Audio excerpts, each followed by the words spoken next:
Cameron, go ahead.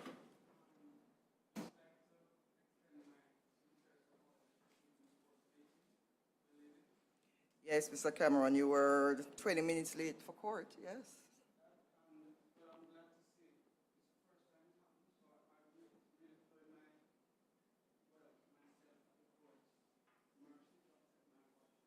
Very well. Just announce the appearances, Mr. Cameron. Go ahead.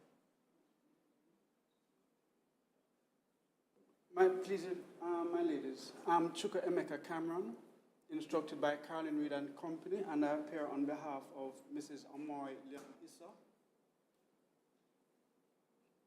and Mr. Matthew Gabidon, who appears alongside Ms. Kamau Roddock, appears on behalf of the defendants herein. You are instructed by whom again? Repeat. Carolyn Reed Cameron, or Chuka of counsel. We just want to make Sure. Who you are instructed by. Oh, if you're instructed by anyone. Right. Because we had that you appeared for the claimant, not instructed Indeed, by. that is correct. That is correct. Okay, we just want to make sure we have it. Thank you. Thank you very much. Thank you, Mr. Cameron. And Mr. Gabidon is here for the Director of State Proceedings. That is so, my lady. All right. I must apologize for Ms. Roddock's absence. She's not 100% today. Thank you. All right. So this is the decision in the case of Amoy Leon-Issa, who is a claimant, Detective Constable Julian Frazer, the first defendant, the Commissioner of Police, second defendant, Her Honor Mrs. Sasha Marie Ashley, the third defendant, and the Attorney General of Jamaica, who is the fourth defendant. This matter was heard on the 14th of July, 2023, and we're delivering the judgment today, which is the 29th September, 2023. Now, as an introduction and background, there is a written decision. We are not going to go through the entire judgment. It is I think 46 pages long, so we certainly are not going to go through the entire judgment. We will be summarizing aspects of it, and we just highlight certain areas that we think are important to highlight at this time. In relation to introduction and background of this judgment, the claimant, Mrs. Amoy Leon-Issa, filed a constitutional claim seeking declarations, among other reliefs, under Section 19 of the Constitution of Jamaica. Now, the subject of this claim surrounds a production order granted by the third defendant, Her Honor Ms. Sasha Marie Ashley, which she alleges breaches her constitutional right to privacy. Now, the first offender, Detective Constable Julian Frazer, made an ex parte application for the grant of a production order in respect of the key to an iPhone, the property of the claimant, for the purpose of an investigation into the death of GK. We are only giving the initials of the deceased as due to his age. So into the investigation into the death of GK, son of the said Mrs. Leon-Issa. The murder of GK occurred on Thursday, January 13th, 2022, about 11:30 a.m. between Oak Hill Avenue and Fairfield Avenue, Fairfield Estate in the parish of St. James.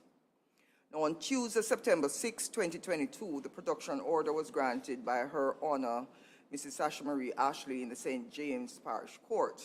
And we, in fact, detail what the original production order, the contents of the original production order. Now, the production order granted was upon an ex parte application of Detective Constable Julian Frazer.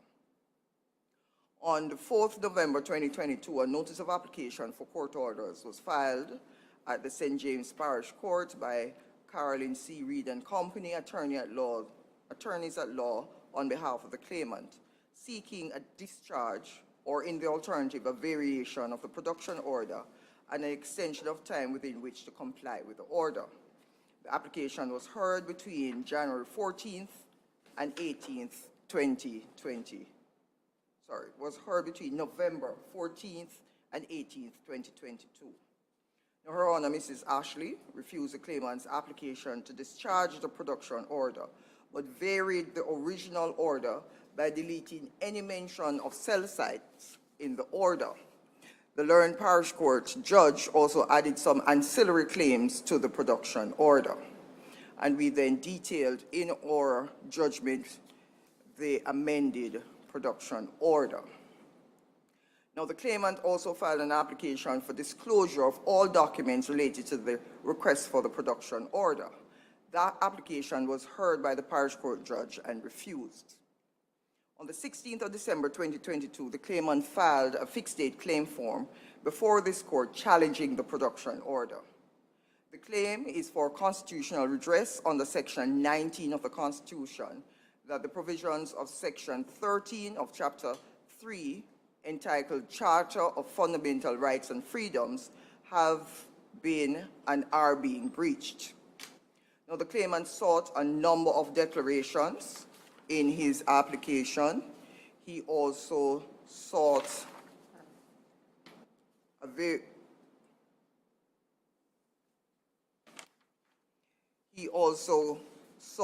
a number of reliefs in relation to this production order, including an order quashing the orders granted by the Learned Parish Court judge, vindicatory damages, any further and such other relief as the Honorable Court deems fit, and cost in the claim. Now, what we had done is we went through the claimant's submission in relation to the application, and we made note of the cases that Mr. Cameron had utilized. Mr. Cameron also submitted in relation to whether or not there was less intrusive methods that could have been utilized by the police under the Interception of Communication Act as opposed to the Cybercrimes Act. We had gone through and summarized his submissions in relation to that, and Mr. Cameron submitted as to fair hearing, right to fair hearing, that the claimant had not, in fact, received a fair hearing, and he also pointed to the disclosure that had not been made concerning the ex parte application before the Learned Parish Court judge. We summarized also the defendant's submission in relation to this claim, and the defendant's submission was that there was no breach of the right to privacy of the claimant. They, in fact, indicated that Section 21 of the Cybercrimes Act had in it safeguards, and the safeguards, in fact, the built-in safeguards or the safeguards in the orders itself was of such that even if her right to privacy had been breached, that it was proportional. Now, we dealt with the issues in relation to the case, and we found that the issues raised in this case were whether the production order issued pursuant to Section 21 of the Cybercrimes Act breached the claimant's right to privacy. 2, if there was a breach, was it proportionate? 3, were there any orders that could have been made by the Learned Parish Court judge that would have been less intrusive? And 4, were the orders made in the production order too wide and so breached the claimant's right to privacy? We then went through a discussion as to the scope of the right to privacy. We had dealt with a number of cases, both local cases, Canadian cases, Privy Council cases that have dealt with the right to privacy. So we had a full discussion in relation to the cases that were submitted, and some that came up through the course of research. Some of the cases that were dealt with in this decision were the Jamaica Bar Association and the Attorney General and the General Legal Counsel, the Queen and Oaks, the case of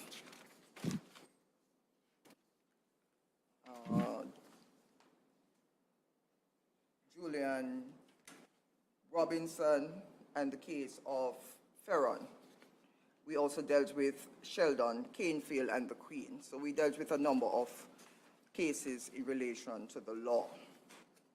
Now, going to the first issue was whether the production order issued pursuant to Section 21 of the Cybercrimes Act breached the claimant's right to privacy guaranteed under Section 13(3) J3 of the Charter of Fundamental Rights and Freedoms.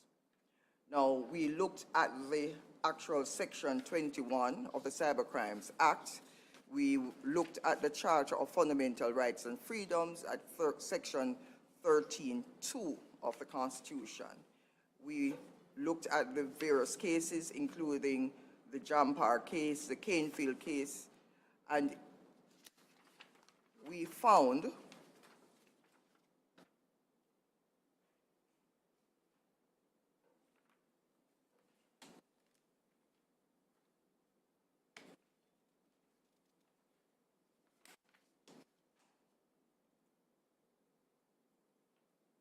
that the fact of the circumstances of how the phone was retrieved is part of the totality of circumstances that must be considered. And in this particular instance, the discussion of those circumstances may be more appropriate when considering whether the reasonable expectation of privacy in the subject matter of the search may be outweighed by the contravening interests. In other words, whether limiting the claimant's right to privacy is demonstrably justified. And we went on to discuss the case of Oaks. So on the first issue, we went through to see whether or not the claimant had a right to privacy, and we came down to, we have to look at the discussion in the case of Queen and Oaks to see whether or not it is proportionate. We then went to the test of proportionality as set out in the case of Oaks. We went through the various cases. We went through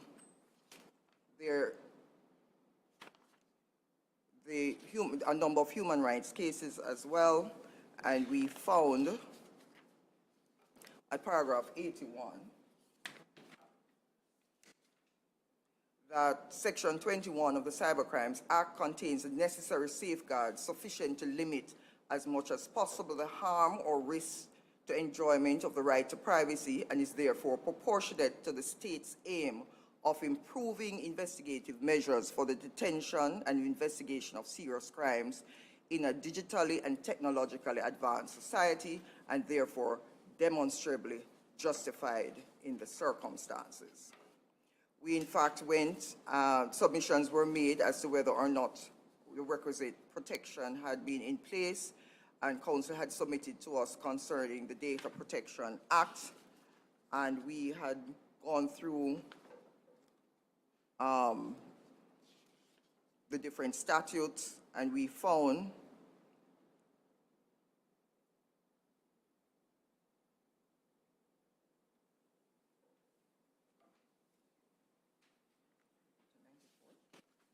go straight to 94. We found that in assessing whether the variant production order satisfied the test of proportionality, a careful assessment of the actual wording of the order is necessary. It is noted that the wording of the varied production order is much more restrictive than that which was proposed by counsel for the claimant, and it stated the purpose for which the data was being extracted.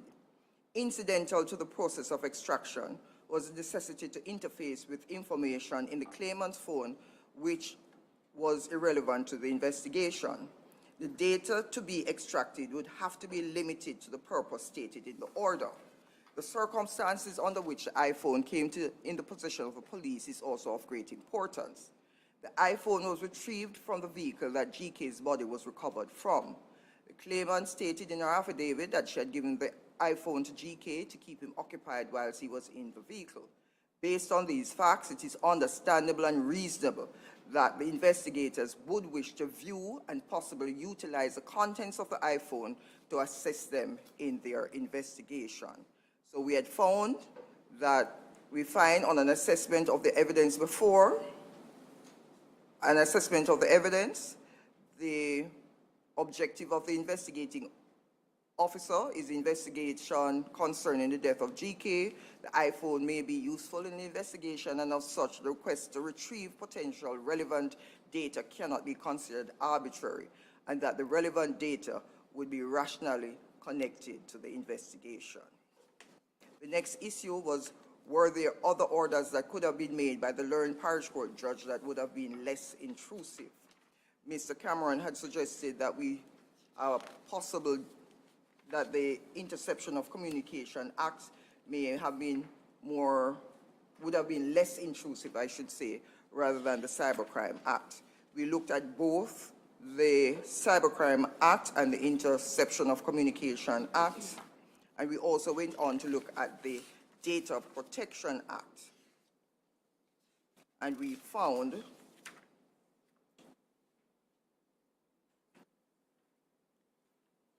that the order made was not overarching, and based on the evidence, we conclude that it would be proportional to make an order that the key to access the iPhone be produced.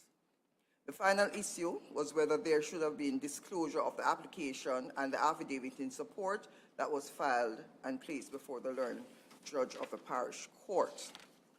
We looked at a number of cases concerning disclosure. We looked at the local case of, we looked at the Privy Council case of Dawn Satterthwaite. We looked at the Canadian case of the Queen and Gills. We also looked at the case of Altec Inc., Altec Limited. And at the end, we concluded that it is our considered view that in the case at bar, the circumstances provide and permit the tribunal to impose limitations on the right of the claimant in furtherance of a legitimate aim. We find that there was no breach of the claimant's right to a fair hearing pursuant to Section 16(2) of the Charter of Fundamental Rights and Freedoms. So in conclusion, we find that although there would be a breach of the claimant's right to privacy, it was proportional in a free and democratic society. The court finds that the request for the key to access the data on the iPhone would be limited to investigations into the death of GK, which occurred on the 13th of January 2022. It is our considered conclusion and finding that the benefit gained from granting the amended production order that would aid in the investigation into the death of GK far outweigh the breach of the privacy of the claimant.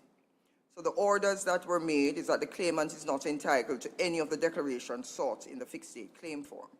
2, an order quashing the orders granted by the learned Parish Court Judge Sasha Marie Ashley on the 6th of September 2022 and the 18th of November 2022 is refused. Now, the court does not find that the amended production order granted on the 18th of November 2022 to be unconstitutional, void, and of no legal effect. Now, an order for vindicated damages on the footing that the actions of the first, second, and third defendant amounts to a breach of the constitutional rights granted to the claimant by the Charter of Fundamental Rights and Freedoms and the Cybercrime Act is refused. The claimant is to produce the key to the iPhone as per the varied production order made by Her Honor, Mrs. Sasha Marie Ashley, on the 18th of November by 4 p.m. today, the 29th September 2023. And there's no order as to cost.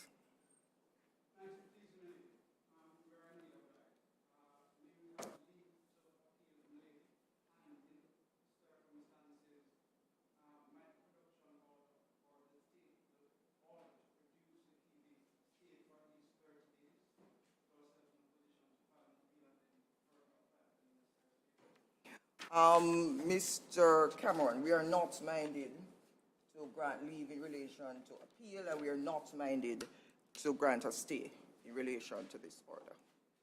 Okay? All right, the judgment will be emailed to you. Thank you.